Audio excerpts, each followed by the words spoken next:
상주 할머니 이야기 14편의 전편. 오늘은 제 생에 가장 슬펐던 날 얘기를 하려 합니다. 전, 후로 나눠 얘기해야 할 것 같습니다만, 저는 돌아가셨을 때 후는 그 이후와 제 곁을 영원히 떠나신 날 에피소드 형식이라 따로 읽으셔도 될 겁니다. 할머니가 돌아가시던 날은 어느 날과 다름없던 일상의 날이었습니다. 제가 중학교 3학년, 늦가을이 깊어가던 어느 날 아침, 저희 식구는 평소처럼 저와 제 동생은 등교 준비를, 아버지는 출근 준비를 하시고는 어머니가 차려주신 아침상에 둘러 앉았습니다. 분주히 아침을 먹고 있을 때 느닷없이 전화벨이 울렸습니다. 저흰 웬 전화지? 하는 표정으로 안방을 한번 슬쩍 보고는 다시 밥을 먹었어요. 어머니께서는 벌써 전화를 받으러 가셨기 때문입니다. 어머니께서는 전화를 받으시더니 여보세요?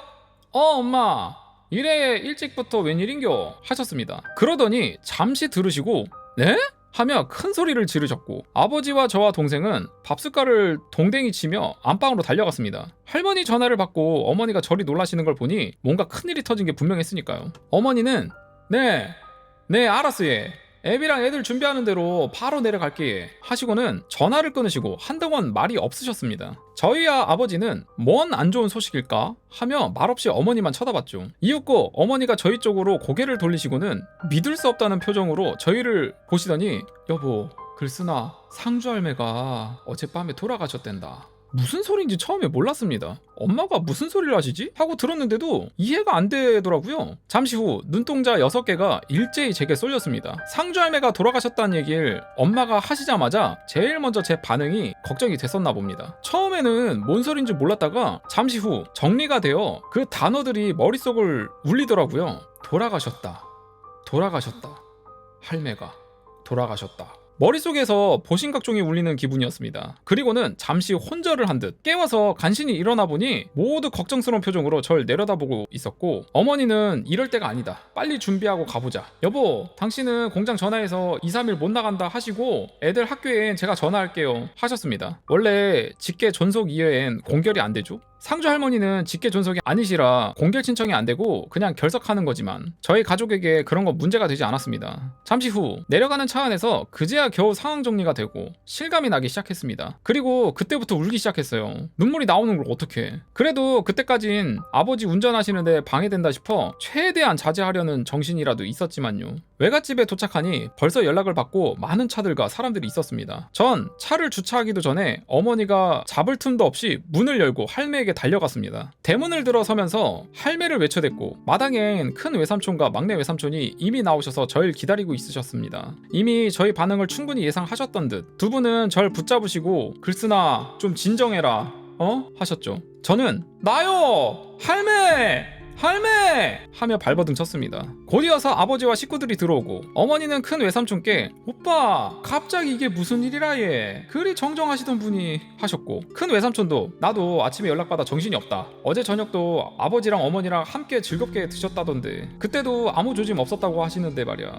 아무튼 글쓴이 좀 진정시키고 들어가 봐라, 아직 입간 안 시켜드렸다. 다른 사람은 몰라도 글쓴이는 꼭 보고 싶어 하실 것 같아서 외삼촌들이 놔주시고 저는 한달음에 앞서 방으로 뛰어들어갔습니다. 그곳엔 언제나 그곳에 가면 절 반갑게 맞아주실 것 같던 할매가 자는 듯 누워 계셨습니다. 전 달려가 할매 품에 쓰러졌습니다. 이미 돌아가신 시신이었지만 조금도 무섭지 않았습니다. 우리 할매인데, 내 사랑하는 할매인데 시신이면 어떻고 다 썩은 유골이면 어떨고 귀신인들 무섭겠습니까? 할매 눈 좀 떠봐라, 내다 글쓴이다, 내 안 보고 싶나 하며 할매를 흔들었습니다. 각고의 노력으로 사투리는 거의 고쳤다고 생각했는데 그 판이 예전 말투가 자연히 나오더군요. 그리고는 들릴 리 없지만 할매를 원망했습니다. 할매 일하는 게 어딨노? 나랑 약속했잖아. 글쓴이 커서 대학 다니는 거 보고 이쁘고 착한 섹시 만나 결혼하는 것도 보고 글쓴이 애기 한번 안아볼 때까지 안 죽고 살 거라더니 이씨 순 거짓말쟁이. 어른들이 이제 할매 얼굴 봤으니 됐다, 이제 보내드릴 준비를 하자 하셨고 전 발버둥 쳤지만 입간 절차가 진행되었습니다. 지금도 후회되는 건 너무 우는 바람에 눈앞이 흐려서 할매가 관에 들어가시는 장면을 볼 수 없었던 겁니다. 그리고는 할머니 시신은 봉해지고 앞에는 병풍이 쳐지고 향이 놓인 상이 차려졌어요. 마당과 바깥 공터에 천막이 쳐지고는 큰 외삼촌이 상주가 되시어 문상객들을 받기 시작하셨습니다. 마을 어른들과 인근 마을 주민들, 할매의 지인분들, 갈비찜 아주머니도 오시고 특히 남녀노소 무속인들이 많이 찾아오셨어요. 상주뿐 아니라 아니라 멀리서도 소식 듣고 달려오셨죠. 할매랑 교류가 있던 노스님 몇 분도 오시고, 그러던 중 어머니께서 마당에 쳐놓은 천막 그늘에 앉아 할머니께 사정을 여쭙고 있었습니다. 저도 하도 난리를 쳐서 좀 진정시킨다고 어머니가 손 꼭 붙드시고 잡고 계셨어요.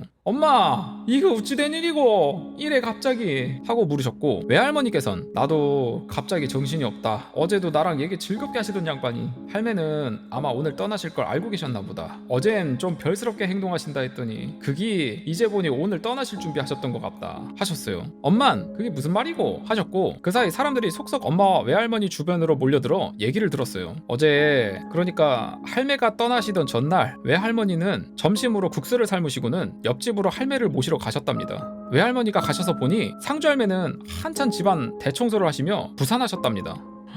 이미 알고 계셨네 이것도. 와, 아줌매요, 국수 삶았는데 오셔서 같이 드십시다.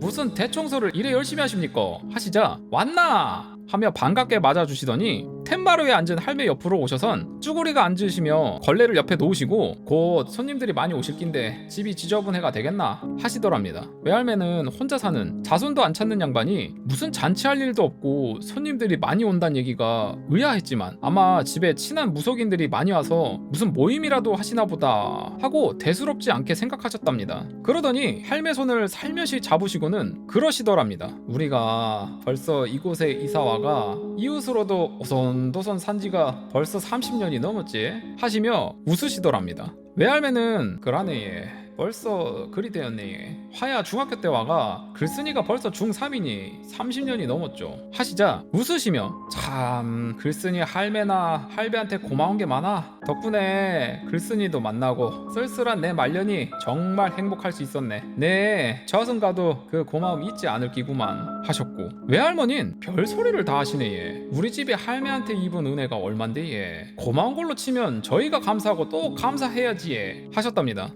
상주할매는 글쓴이가 보고 싶구만 하셨고, 그라셔 예, 주말에 내려오라고 할까 예 하시자 고개를 흔드시더니 욕심에 그렇다는 거지 뭐 어차피 곧 볼 텐데 하시며 뜻모를 얘기를 하시더랍니다. 그러시더니 참 내가 글쓴이 할매한테 부탁이 있어서 안 그래도 청소해놓고 건너갈 생각이었는데 하시더니 마루에 있던 찬장을 가리키면서 저 찬장 가운데 작은 서랍 있지, 내일 나 없을 때 그거 좀 열어보구래 하셨답니다. 뭔데 얘, 내일 어디 가십니까 하시자 그냥 낮에 열어보면 안다 하시면서 아무튼 성질 까다로운 늙은이 비위 맞춰주느라 고생 많았다 하시더니 국시 삶았다 하면시로 가자 배고프다 다 부럽겠네 하시더니 휘적휘적 앞서 가시더랍니다. 그러고는 맛있게 국수 한 그릇 다 드시고 역시 글쓴이 할매의 국수 많은 솜씨는 일품이데이, 네 이 맛은 못 잊을 거구만 하시더니 네 부탁 꼭 기억하거라. 그리고 이따 저녁에 할배 오면 우리 집서 같이 밥 먹자. 내가 오늘은 두 사람에게 저녁 대접할 거구만 하시며 가셨답니다. 지금 와서 생각하니 그기 다 떠나시려고 준비하시던 긴데 그때 눈치를 못 챘다 하시더라고요. 그날 저녁 할아버지랑 같이 할매에게 가니 이내 저녁상을 내오셨대요. 서로 오가면서 밥도 같이 먹고 한 적이 수도 없으셨는데 그날 저녁 밥상은 굉장히 푸짐하더래요. 아이구야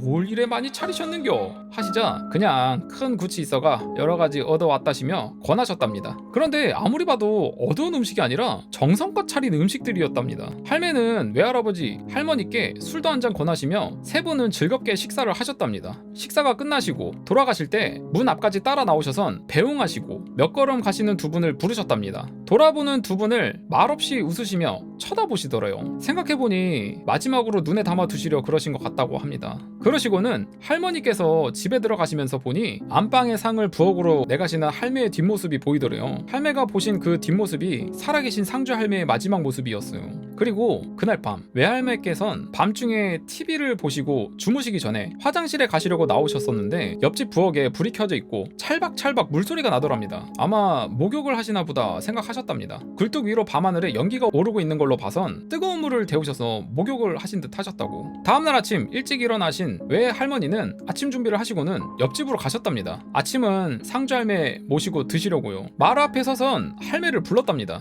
할매요, 할매 일어나셨는겨 같이 아침 드십시다.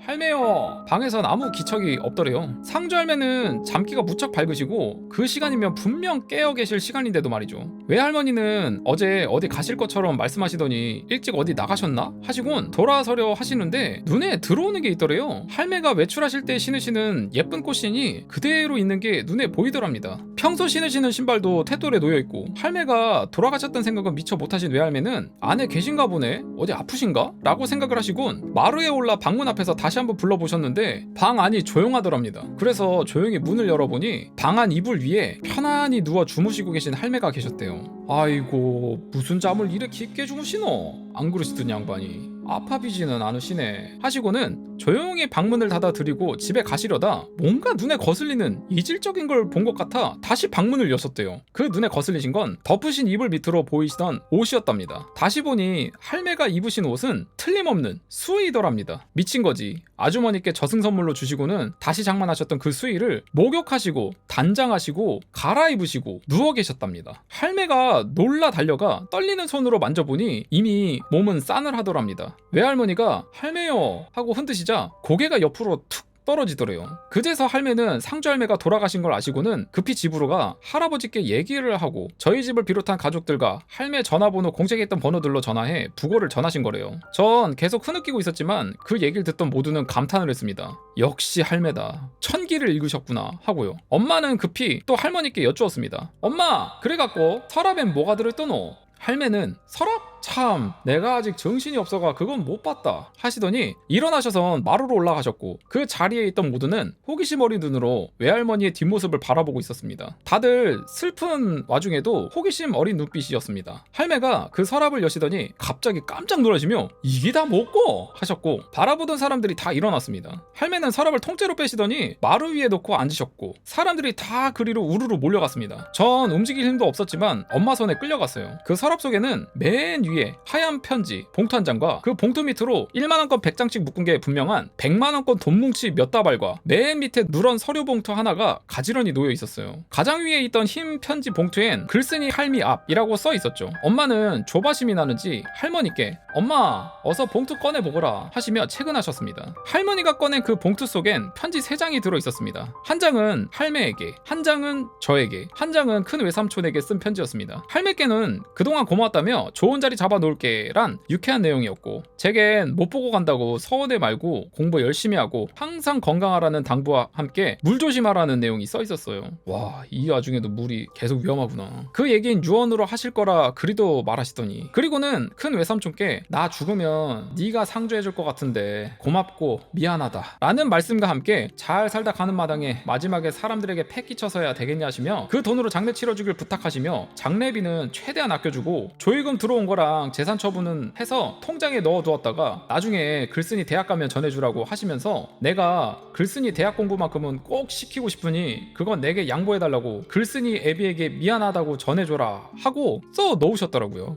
글쓴이는 뭐 때문에 이렇게 상주 할머니가 이렇게나 아끼고 돌아가시면서까지 이렇게 챙겨주는 거지? 뭐가 있었을까? 이게 너무 궁금하네. 맨 밑에 있던 누런 서류 봉투 속엔 집문서와 얼마 안 되지만 남에게 도지 주던 논, 가꾸시던 밭 문서랑 위임장 한 장과 인감이 들어있었습니다. 사람들은 할매의 저승길 준비에 감탄을 하셨고 몇몇 무속인들은 그 자리에서 기도를 드리시며 절을 하시면서 존경을 표했습니다. 전 그때쯤엔 이미 너무 울어대서 목도 잠기고 눈이 퉁퉁 부어 만화에서 나오는 것 같이 거의 앞도 안 보일 정도가 되어 있었습니다. 그래도 눈물은 계속 나오더라고요. 벌써 몇 번 탈진해서 쓰러지기도 했어요. 밥도 거의 안 먹었으니 결국 너 이래선 할매 마지막 가는 길에 같이 따라가 배웅도 못 간다고 해서 어거지로 몇 술 퍼먹은 게 전부죠. 어머니는 너무 걱정되시어 상주 나가서 링겔이라도 한 대 맞고 오자고 절 설득했지만 전 죽어도 싫다고 할매 옆에 있을 거라고 고집을 부렸고 나중에 어른들도 울건 뭘 하건 냅두시더라고요. 어쩔 도리가 없었죠. 그렇게 장례가 끝나고 출상일이 되었습니다. 6분이 할머니를 모시고 나왔습니다. 이미 마을 공터엔 할머니를 모시고 갈 장례버스가 대기하고 있었어요. 지금은 리무진 운구가 일반적이지만 그땐 장례버스가 동원되는 게 일반적이었었죠. 할매의 관이 운구되어 나올 때 이미 저의 돌출 행동을 예상하신 큰 외삼촌, 둘째 외삼촌, 막내 외삼촌의 아버지까지 철저하게 절 집중막 하셨어요. 원래는 제게 영정사진을 들게 하실 생각이었는데 애한테 그걸 시키면 큰일 나겠다 싶으셨나봐요. 지금은 후회합니다. 그건 꼭 내가 들었어야 하는데. 할매가 마당을 지날 때 제 몸부림에 절 놓치셨어요. 전 번개처럼 달려나가 붕 떠서는 할매 간 위에 엎드렸어요. 못 간다. 우리 할매는 못 데려간다. 우리 할매 어디로 데려가노? 죽어도 못 보낸다. 하며 관을 껴안고는 몸부림쳤고, 그 바람에 한바탕면 운구하는 분들이 관을 놓쳐 할매 관을 내동댕이 쳐지게 하는 불효를 저지를 뻔했어요. 달려오신 삼촌들과 아버지 손에 겨우 떼어져선 다시 할매 관이 운구되어 갔습니다. 관이 차에 실리고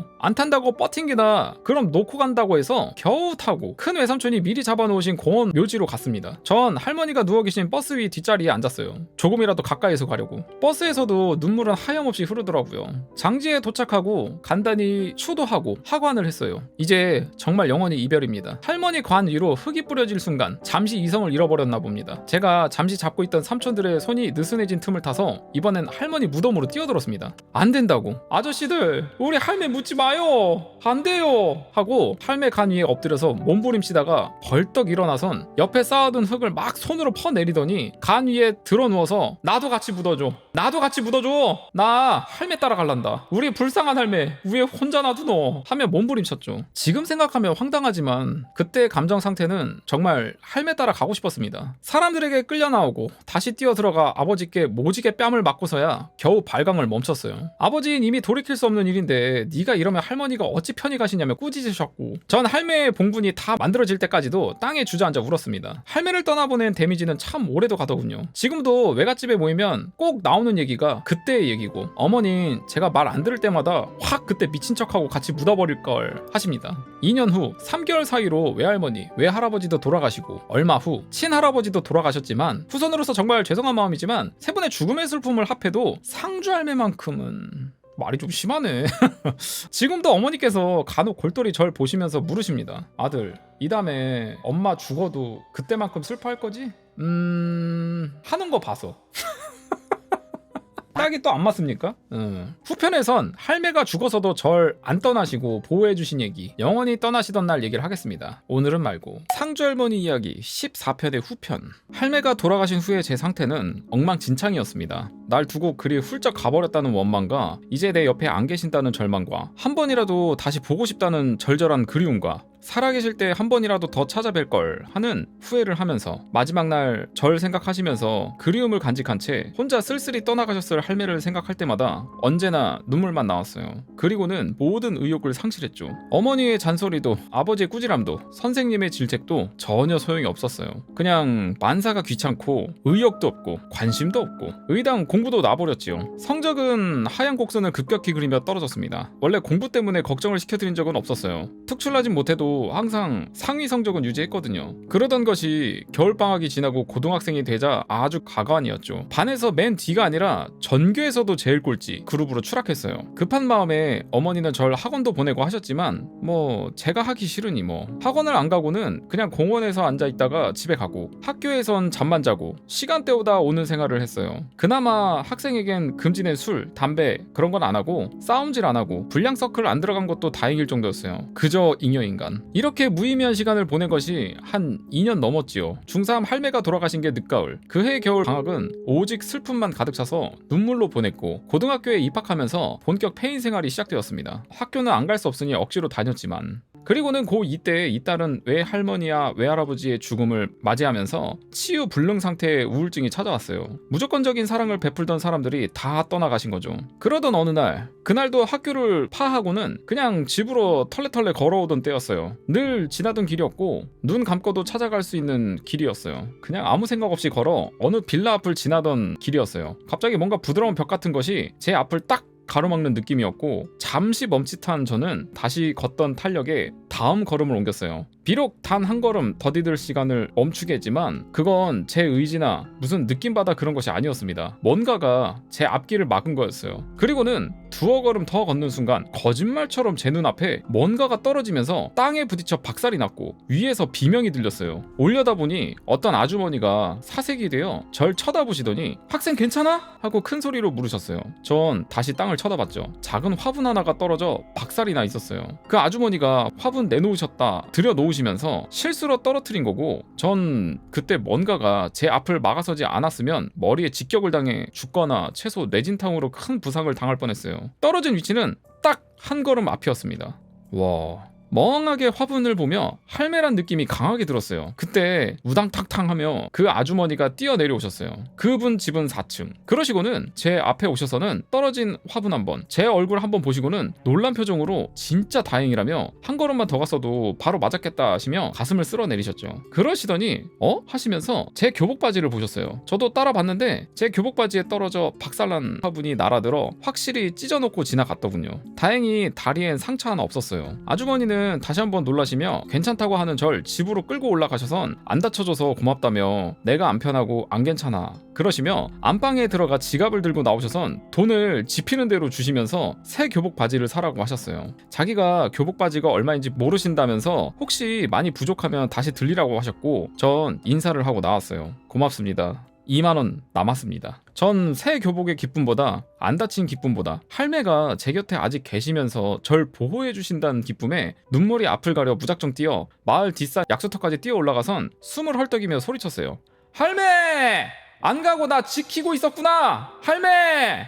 미안해요! 난 그런 것도 모르고 원망만 하고 내 옆에서 못난 것만 봐서 많이 속상했겠다. 이제 안 그럴게. 계속 지켜봐 주세요. 할매 보고 싶어요 하고 목청껏 고함을 질렀습니다. 진짜 속이 시원해지고 힘이 샘솟더군요. 나중에 갈비찜 문현님께도 그 얘기를 해드렸더니 그건 어머니 할매가 분명하다고 하셨어요. 그 시절 외할아버지 할머니도 다 돌아가신 직후라서 두 분이 수호령이 되시어 날 보호해준 걸지도 모르지 않냐며 여쭈었더니 아주머니는 고개를 절레절레 흔드시면서 그분들이 수호령은 해주실 수 있을 거다. 조상이시니까. 하지만 내가 너희 외할머니 외할아버지 두 분 다 배웠지만 아주 맑고 순수한 영혼을 가지신 분들이지만 그런 일은 못한다. 수호령은 일반적인 영적 존재로부터 지키는 후손을 보호하고 위험을 감지하게 신호를 줄 수는 있지만 직접적으로 그렇게 물리력을 사용하시어 고 2학년이면 한창 팔팔할 나이인 남자를 멈추게 할 정도의 강력한 물리력은 사용 못해. 그건 웬만한 신도 하기 힘든 거야 하시더군요.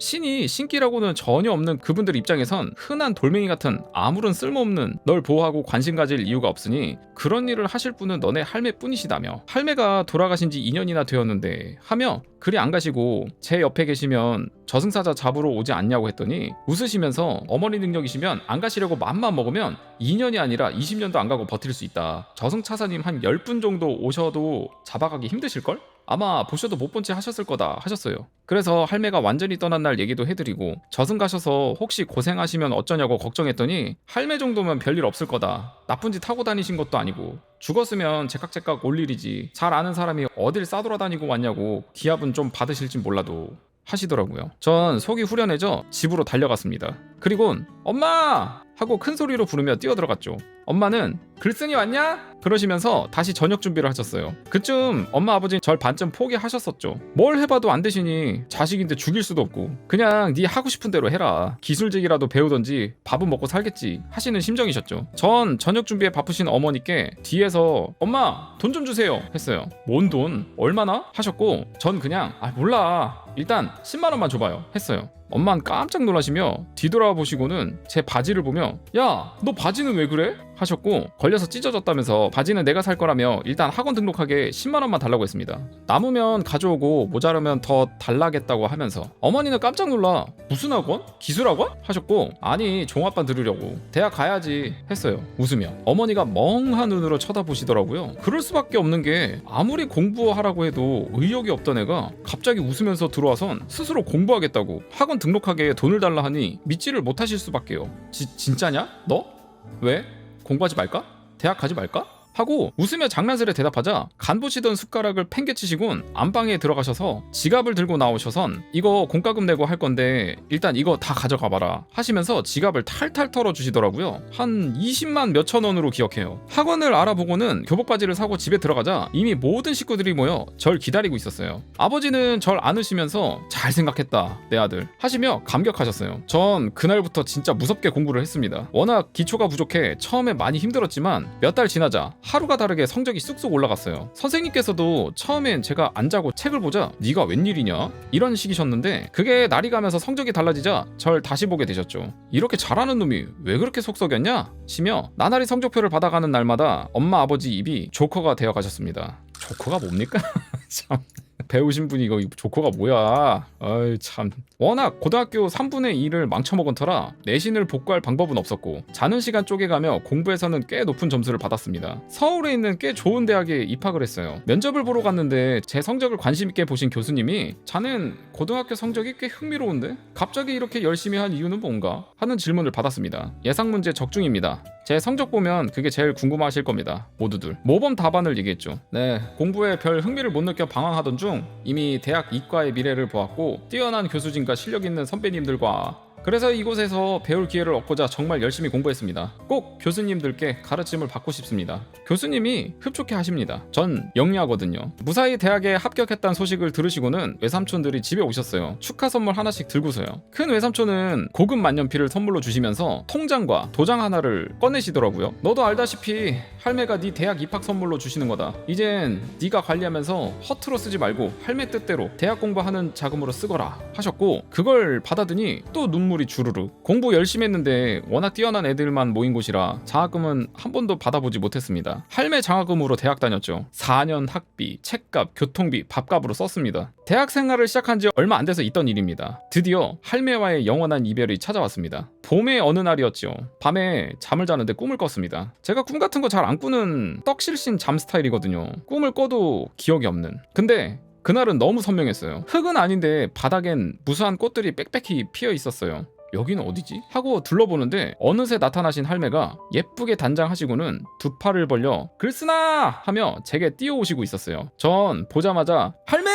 하고는 뛰어가 할매 품에 안겼습니다. 어느새 제 몸은 그때의 성인이 아닌 3, 4살의 여리고 조그만 꼬마 글쓴이가 되어 있었어요. 할매 목을 부여잡고 엉엉 울면서 왜 이제 왔어? 왜 한 번도 안 보러 왔어? 하며 볼을 할매 가슴에 부비며 어리광 부리고 울었습니다. 할매의 목소리, 할매의 감촉, 할매의 냄새 생생하게 느껴지고 너무 행복했습니다. 할매는 제 볼을 어루만지면서 안 보러 오긴 항상 할매는 글쓴이 옆에 있었는데 하시더라고요. 그러면서 이렇게 훌륭히 건강하게 자라주어서 정말 고맙다 그러시면서 열심히 건강하고 행복하게 살다가 이 다음에 꼭 다시 만나자 하셨습니다. 전 할매가 떠나시려 하신다는 걸 직감하고는 치맛단을 꼭 지었어요. 나 버리고 또 갈랐고 안 된다. 이제 아무데도 못 간다 하면서 할매는 절 보시더니 이 녀석아 지금도 늦었다고 혼나게 생겼다. 이제 너도 성인이니 내 보호 없이도 스스로 잘해 나갈 거란 걸 할미는 믿는단다 라고 하셨어요. 그러시더니 감격에 찬 눈으로 절 보시며 절 일으켜 세우셨어요. 전 어느새 어른 글쓴이가 되어 있었습니다. 그러시더니 글쓴아 마지막으로 할매 한 번만 꼭 껴안아 두고 하셨어요. 전 한 품에 할매를 꼭 껴안아 드렸어요. 어릴 적 태산 같았던 우리 할매 허벅지에 붙어 다니던 꼬마는 할매의 지극한 보살핌과 잘 먹이신 영양을 바탕으로 무럭무럭 자라 그땐 185나 되는 장신의 글쓴이가 되어 있었고 할매는 제 한 품에 폭 안기시더라고요.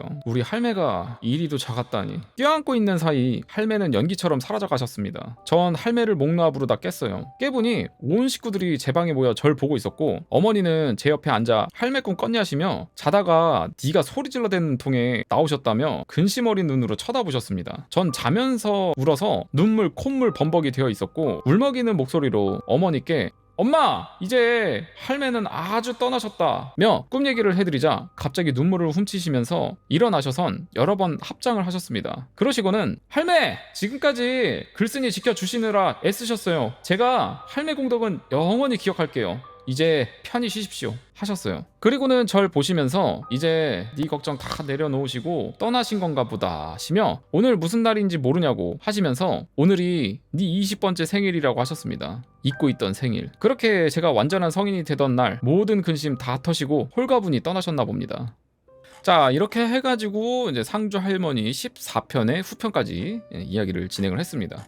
일단 돌아가셨음에도 불구하고 글쓴이 옆에 붙어서 그냥 수호신처럼 지켜주고 있었네요. 그리고 이제 딱 20살이 됐을 때 마지막으로 이제 꿈에 나타나서 할 말 딱 전하고 떠나가신 것 같습니다. 정말로 글쓴이를 많이 아끼는 마음이 느껴지네요. 자 그래서 일단은 여기서는 이제 할머니가 떠나신 것까지 했으니까 이제 이야기가 끝날 법도 한데 뒤에 내용이 더 있습니다.